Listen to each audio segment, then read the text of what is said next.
Hello అండి. Chicken biryani ఇంట్లోనే చాలా ఈజీగా ఇంట్లో ఉన్న వాటితోనే ఎంతో టేస్టీగా చికెన్ బిర్యానీ అయితే చేశానండి.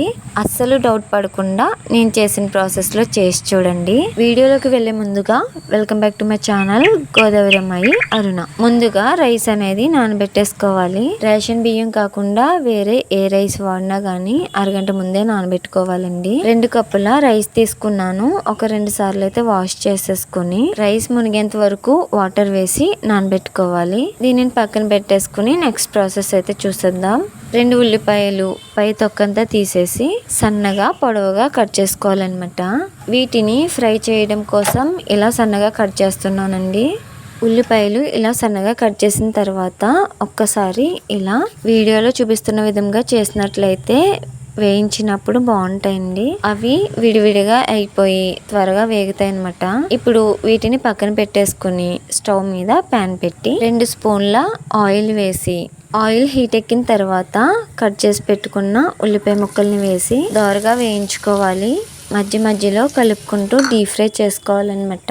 ఇలా కలుపుకుంటూ ఈ కలర్ వచ్చే వరకు కూడా వేయించుకోవాలన్నమాట. ఇప్పుడు వీటిని తీసి పక్కన పెట్టేసుకోవాలి. నెక్స్ట్ ప్రాసెస్ లోకి వెళ్తే ఒక మిక్సీ గిన్నె తీసుకొని 1 స్పూను ధనియాలు, టీ స్పూన్ జీలకర్ర, 2 యాలకులు, 3 లవంగాలు, దాల్చిన చెక్క చిన్న చిన్న ముక్కలుగా చేసి వేసుకోవాలి. 1/2 స్పూను మిరియాలు, 5 వెల్లుల్లి రేఖలు, చిన్న చిన్న ముక్కలుగా చేసుకున్న అల్లం, ముందుగా వేయించి పెట్టుకున్న ఉల్లిపాయ ముక్కలు ఉన్నాయి కదండి, వాటిలో సగం వేసుకోవాలన్నమాట. మిగతా సగం అయితే పక్కన పెట్టేసుకోవాలండి. ఒక చిన్న సైజు టమాటా ఇలా ముక్కలు చేసుకుని వేసుకోవాలి. వీటితో పాటు 5-6 జీడిపప్పు పలుకులు వేసి కొంచెం కొత్తిమీర వాష్ చేసుకుని వేసుకోవాలి. వీటిని మెత్తగా మిక్సీ పట్టుకోవాలన్నమాట. దీనిలో పెరుగు యాడ్ చేసుకోవాలండి. పెరుగు వేయడం వల్ల మసాలా ముద్ద బాగా నలుగుతుంది. అలాగే బిర్యానీ టేస్ట్ కూడా చాలా బాగుంటుంది. ఇప్పుడు చికెన్ తీసుకొని పసుపు, సాల్ట్ వేసి శుభ్రంగా 2-3 సార్లు అయితే వాష్ చేసుకోవాలి. దీనిలో ఎగ్స్ ఉంటే సెపరేట్ చేసేసుకోవాలి.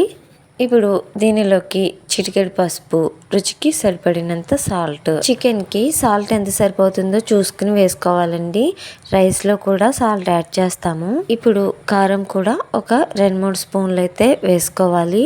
దీనిలోకి ముందుగా మిక్సీ పట్టుకున్న మసాలా ముద్దని కూడా వేసి మొత్తం అంతా బాగా కలిసేలా కలుపుకోవాలన్నమాట.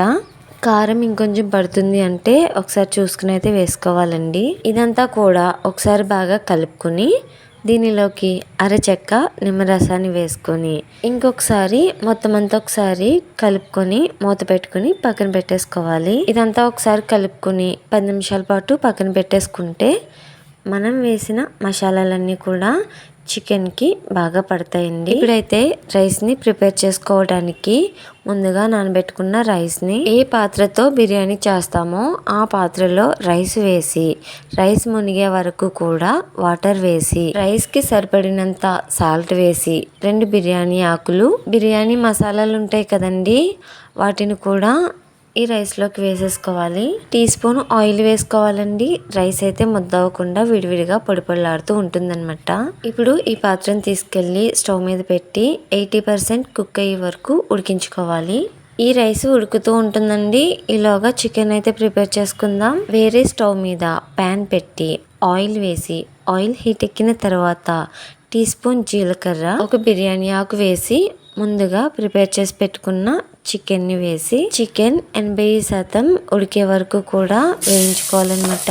మసాలాలో పెరుగు, టొమాటో వేసాం కనుక గ్రేవీ ఎక్కువగా ఉంటుందండి. ఇలా మధ్య మధ్యలో కలుపుకుంటూ చికెన్ ని ప్రిపేర్ చేసుకోవాలి. చికెన్ కుక్ అయిందో లేదో ఒకసారి అయితే చెక్ చేసుకున్నట్లయితే ఆయిల్ పైకి తేలుతుంది కదండి, చూస్తుంటేనే చికెన్ అనేది రెడీ అయిపోయిందని తెలుస్తుంది. పక్క స్టవ్ మీద పెట్టిన రైస్ కుక్ అయిందో లేదో చూసుకొని 80% ఉడికినట్లయితే రైస్ లోకి అయితే వేసేసుకోవాలి. ఇలా రైస్ ని అయితే ఒకసారి చెక్ చేసుకొని వాటర్ లేకుండా రైస్ ని చికెన్ లోకి అయితే ట్రాన్స్ఫర్ చేసేయాలి. రైస్ మొత్తం వేయటానికి అవ్వదు గనక ఇలా ఒక్కొక్క గరిటె ఇలా వేసుకుంటూ ఉండాలన్నమాట. రైస్ మొత్తం ఒకే చోట కాకుండా చికెన్ మొత్తం కవర్ అయ్యేలాగా చుట్టూరు వేసుకోవాలన్నమాట.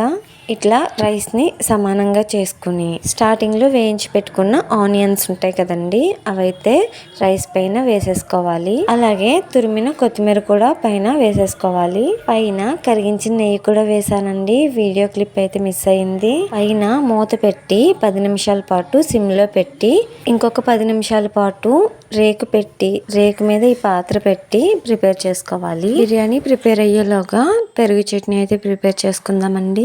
ఒక బౌల్లోకి సన్నగా కట్ చేసి పెట్టుకున్న ఉల్లిపాయ ముక్కలు, వీలైనంత చిన్నగా కట్ చేసుకుంటే బాగుంటాయి అన్నమాట.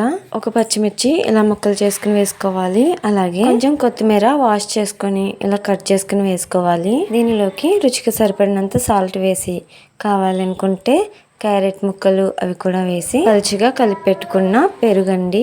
పెరుగులో కొంచెం వాటర్ వేసుకుని ఇలా పలుచగా కలిపేసి బౌల్లోకి అయితే వేసేసుకున్నాను. పెరుగు చట్నీ కూడా రెడీ అయిపోయింది అనమాట. చికెన్ బిర్యానీ కూడా రెడీ అయిపోయిందండి. ప్లేట్లోకి అయితే సర్వ్ చేసుకుని ఏదైనా గ్రేవీతో కానీ పెరుగు చట్నీతో కానీ తింటే చాలా అంటే చాలా బాగుంటుందండి. గ్రేవీ లేకున్నా అలా విడిగా తిన్నా చాలా బాగుంది. వీడియో నచ్చినట్లయితే లైక్ చేసి సబ్స్క్రైబ్ చేసుకుని నా ఛానల్ని సపోర్ట్ చేసేయండి. అలాగే మీ ఫ్రెండ్స్ అండ్ ఫ్యామిలీ మెంబర్స్ కూడా షేర్ చేయండి. Thanks for watching. Bye bye.